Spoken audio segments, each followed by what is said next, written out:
Good morning friends, स्वागत आहे तुमचं आजच्या प्री मार्केट रिपोर्टमध्ये.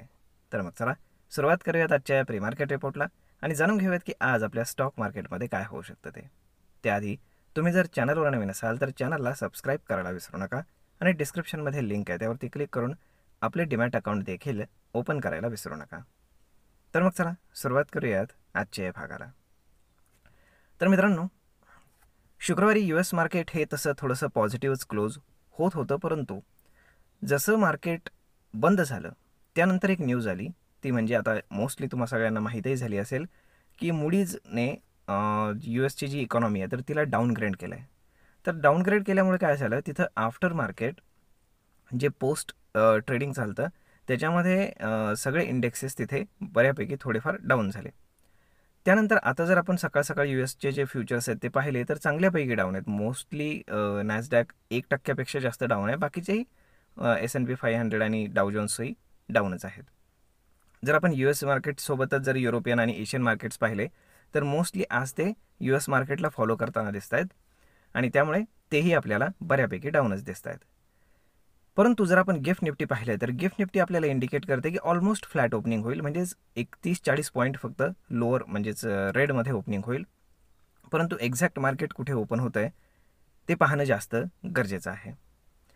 आता त्याच्यामागचं कारण काय, आपल्याकडे म्हणजे पूर्ण जगामध्ये बॅड सेंटिमेंट असतानाही आपल्याकडे फार जास्त लोअर ओपनिंग का दाखवत नाही आहे, तर त्याच्यामागचं रिझन आहे ते म्हणजेच FIs आणि TIs शुक्रवारी दोघंही नेट बायर्स होते आणि चांगल्यापैकी खरेदी केलं आहे. दोघांनी मिळून ऑलमोस्ट साधारण 14-15 हजार कोटींच्या आसपास बाईंग केलेलं आहे. त्यातलं मोस्टली FIsनं 8,000 कोटींचं बाईंग केलं आहे. म्हणजेच काय की FIs आणि DIsच्या बाईंगमुळे आपल्याकडे लोअर साईड जी आहे ती थोडी लिमिटेड झालेली आहे. ओके, त्यामुळे आता लक्षात घ्या की US जे आहे तर USमध्ये रॅली खूप जास्त झाली. गेले 10-15 दिवसामध्ये साधारण मार्केट तिथे 8 ते 10% वर गेलेलं आहे. त्यामुळे साहजिकच आहे की तिथं मार्केट ओव्हरबॉट झोनमध्ये. त्यामुळे तिथे आज ते कसं रिॲक्ट करतं याला खूप जास्त महत्त्व आहे, हे लक्षात असू द्या. म्हणजेच काय की आता फ्युचर्स जे आहे तर ते पूर्ण दिवसभर आपल्या मार्केटवरती इम्पॅक्ट टाकत राहतील की दिवसभरामध्ये फ्युचर्स किती लोअर ट्रेड करत आहेत की मार्केट तिथे फ्लॅट ट्रेड करतं आहे फ्युचर मार्केट. म्हणजे त्याच्यावरती आपल्या मार्केटमध्ये बरंचसं काही डिपेंड राहील. आणि एक्झॅक्ट तिथे जेव्हा संध्याकाळी मार्केट ओपन होईल आणि तिथे जर समजा मार्केटमध्ये खूप जास्त प्रॉफिट बुकिंग आलं तर त्याचा इम्पॅक्ट आपल्याला उद्याच्या मार्केटमध्ये आपल्याकडे पाहायला मिळण्याची खूप दाट शक्यता आहे. आता जर आपल्याकडे ओपन इंटरेस्टच्या हिशोबाने जर आपण पाहिलं तर 24,800 हा जो आहे तर हा एक चांगला सपोर्ट म्हणून काम करेल. 24,800 ते 850च्या दरम्यानचा जो झोन आहे तो. जर आपण हायर साईड पाहिली म्हणजेच ऑप्शन रायटिंगच्या हिशोबाने तर 25,000वरती थोडंसं कॉल रायटिंग आहे, परंतु ते आपण काय म्हणतो की ते स्ट्रॅडल सेल करतात 25,000चा आणि मग ते राऊंड फिगरच्या आसपास मार्केट खेळवत राहतात आणि मग ते प्रीमियम डाऊन करून ते पैसे कमावतात लोक. ते इन्स्टिट्यूशन असतात, सर्वसामान्यांचं काम नाही.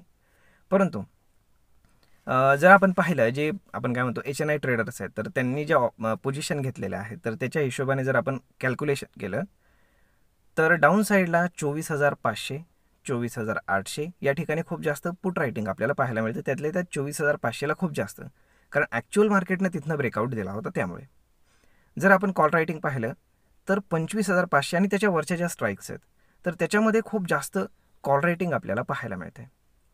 मग या सगळ्या गोष्टी जर आपण लक्षामध्ये घेतल्या तर जोपर्यंत मार्केट 24,800 ब्रेक करत नाही तोपर्यंत 24,500 ते 600च्या झोनमध्ये येण्याची शक्यता नाही आहे, हे लक्षात घ्या.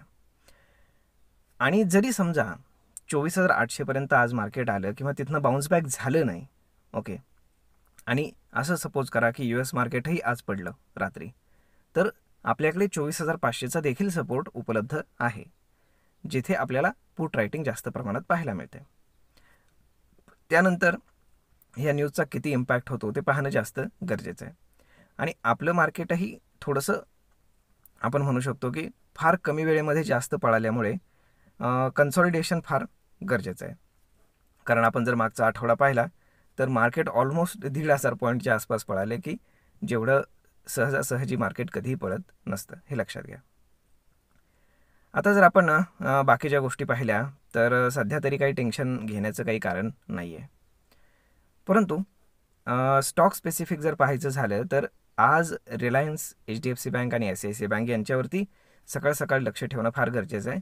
त्या हिशोबाने निफ्टी कुठल्या बाजूला जाईल, काय होईल हे आपल्याला पाहता येईल. तर पाहूयात की पूर्ण दिवसभरामध्ये कशा पद्धतीने प्राइस ॲक्शन डेव्हलप होतं आहे.